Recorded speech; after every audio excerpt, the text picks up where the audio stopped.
Benito Juárez nació el 21 de marzo de 1806 en San Pablo Guelatao, en la sierra de Ixtlán, Oaxaca. De extracción indígena, habló solamente zapoteco durante gran parte de su niñez. Su tío sabía hablar español y le enseñó a su sobrino. Hijo de Marcelino Juárez y Brígida García, matrimonio indígena de humilde condición. Benito Juárez quedó huérfano siendo niño de 3 años y cursó sus primeros estudios en su pueblo natal. Abandonó su pueblo debido a la pobreza en que vivía, fugándose a la casa de su tío el 17 de diciembre de 1818 para dirigirse a la ciudad de Oaxaca. En esa ciudad vivió con su hermana Josefa, quien servía en la casa de don Antonio Maza. Fue pastor y sirviente en casa de quienes posteriormente serían sus suegros, los señores Maza, donde cierta ocasión comió el entonces presidente Antonio López de Santana. Años más tarde, Juárez aseguró que Santana lo odiaba porque no soportaba la idea de que aquel indio que por el entonces le sirvió se convirtiera después en su presidente. Tuvo 2 trabajos en esa etapa de su vida, los cuales fueron cuidadero de granja y posteriormente fue aprendiz del encuadernador franciscano Antonio Salanueva. Este sacerdote español lo protegió y gracias a él logró cursar sus estudios. Tenía 20 años cuando ingresó en el Instituto de Ciencias de Oaxaca, donde se licenció en Derecho. Su preocupación por la libertad social y en particular por la situación de los campesinos lo llevó a expresar sus puntos de vista liberales y a participar activamente en la política. En 1831, Juárez fue elegido regidor del Ayuntamiento de Oaxaca y un año después diputado del Congreso del Estado. Era este el primer paso de una actividad que le llevaría a ser el máximo mandatario de la nación, aunque para ello debió ascender lentamente en el escalafón político, sortear dificultades, padecer el exilio, sufrir la cárcel, encabezar una guerra civil y atraerse a la ira de numerosos enemigos. La energía con que defendió los intereses que representaba le valió en 1846 ser diputado por Oaxaca ante el Congreso de la Unión. Un año más tarde fue designado gobernador en su estado natal, cargo con el que permaneció hasta 1852.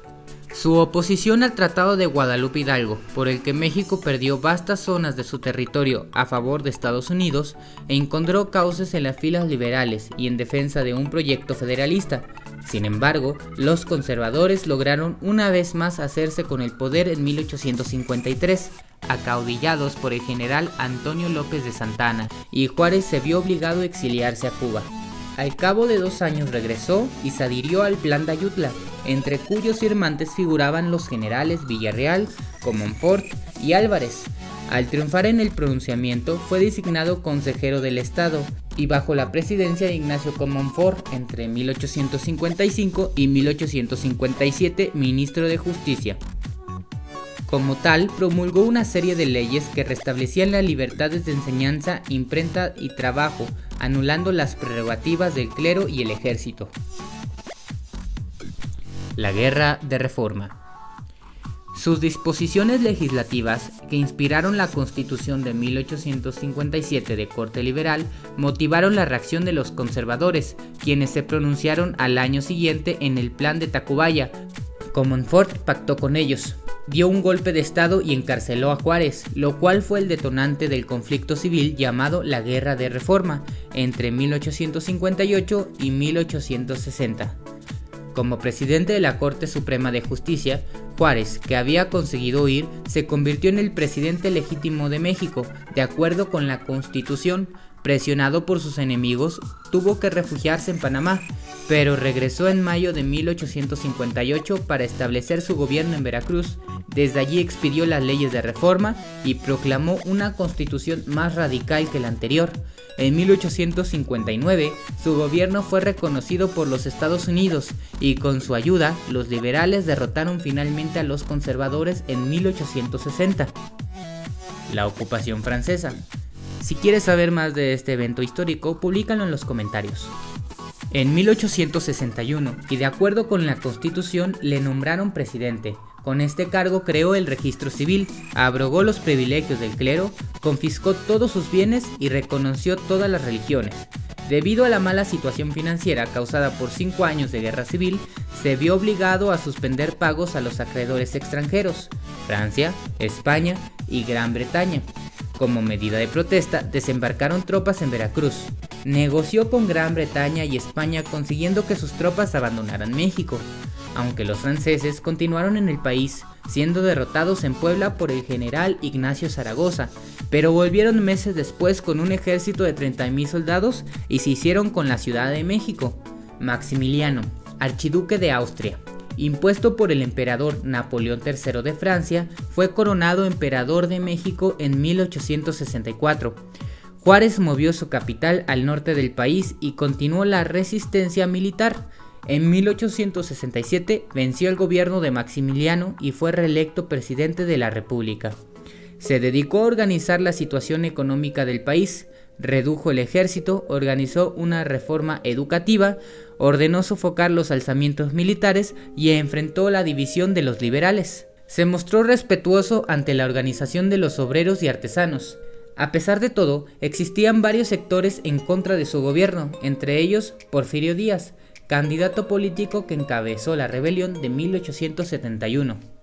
Se cree que fue iniciado en la masonería en rito yorquino en Oaxaca, aunque para otros fue en el rito nacional mexicano, llegando al máximo grado, el 9, que equivale al grado 33 del rito escocés antiguo y aceptado. A su ceremonia de iniciación concurrieron distinguidos masones, como Manuel Crescencio Rejón, autor de la Constitución de Yucatán de 1840, Valentín Gómez Farías, presidente de México, Pedro Subieta, comandante general en el Distrito Federal y el Estado de México, diputado Fernando Tega, diputado Tiburcio Cañas, diputado Francisco Buñuet, diputado Agustín Buenrostro, diputado Joaquín Navarro y el diputado Miguel Lerdo de Tejada.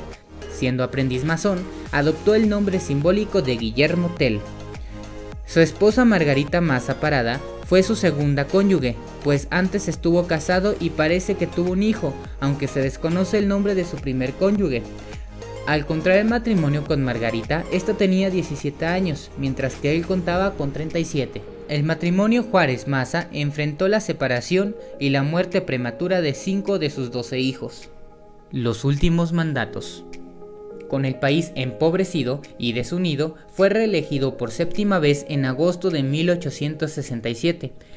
Juárez restauró la República Federal y dio vigencia a las leyes de reforma, pero el último lustro de su vida política estaría marcado por revueltas y conflictos de toda índole.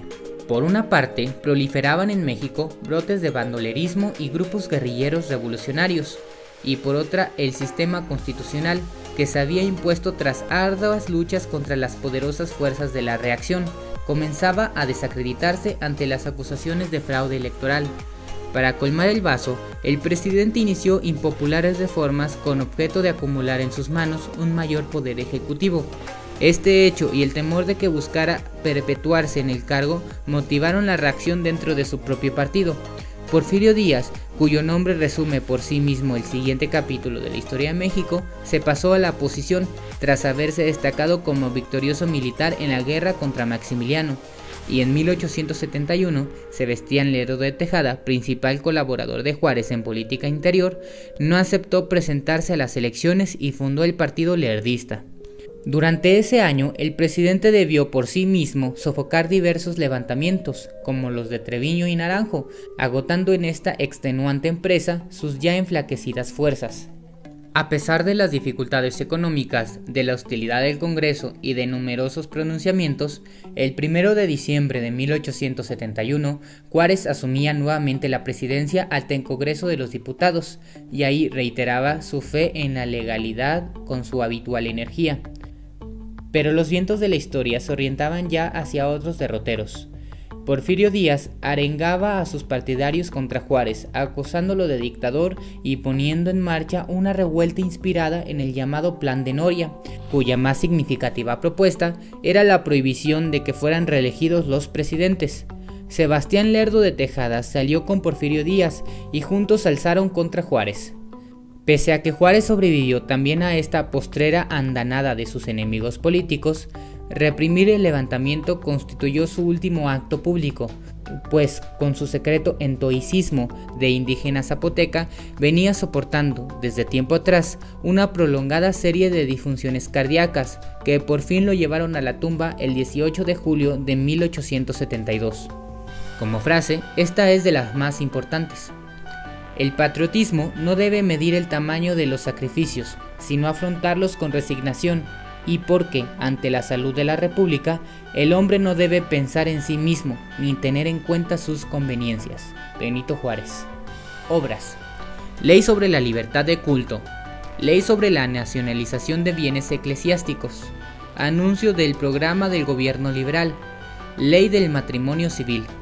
Secularización de los hospitales y establecimientos de beneficencia.